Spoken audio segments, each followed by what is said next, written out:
సినీ ఇండస్ట్రీకి మరో షాక్ తగిలింది. టాలీవుడ్ స్టార్ హీరో రవితేజ తమ్ముడు భరత్ రోడ్డు ప్రమాదంలో మరణించాడు. రవితేజ ఇద్దరు తమ్ముళ్లలో చిన్నవాడైన భరత్ హైదరాబాద్ ఔటర్ రింగ్ రోడ్డుపై జరిగిన రోడ్డు ప్రమాదంలో దుర్మరణం పాలయ్యాడు. ఔటర్ రింగ్ రోడ్డుపై శంషాబాద్ నుంచి గచ్చిబౌలి వెళ్తుండగా ఈ ప్రమాదం జరిగింది. కారును స్వయంగా డ్రైవ్ చేస్తున్న భరత్ ఆగి ఉన్న లారీని ఢీకొట్టడంతో ఈ ప్రమాదం జరిగిందని తెలుస్తుంది. భరత్ స్పాట్లోనే చనిపోయాడని ప్రమాదం జరిగిన కొత్వాల్గూడ గ్రామవాసులు చెప్తున్నారు.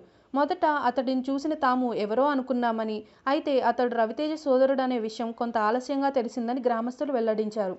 కారు అతివేగంగా వచ్చి ఆగి ఉన్న లారీని ఢీకొట్టడం వల్లే ఈ ప్రమాదం జరిగిందని పోలీసులు నిర్ధారించారు. భరత్ మృతదేహాన్ని ఉస్మానియా ఆసుపత్రికి తరలించిన పోలీసులు భరత్ సోదరుడైన టాలీవుడ్ స్టార్ హీరో రవితేజకు సమాచారం అందించారు. భరత్కు రవితేజతో పాటు మరో సోదరుడు రఘు కూడా ఉన్నాడు. అతడు కూడా పలు సినిమాల్లో నటించాడు. రవితేజ నటించిన వెంకీ సినిమాలో పోలీస్ ఇన్స్పెక్టర్గా భరత్ నటించాడు.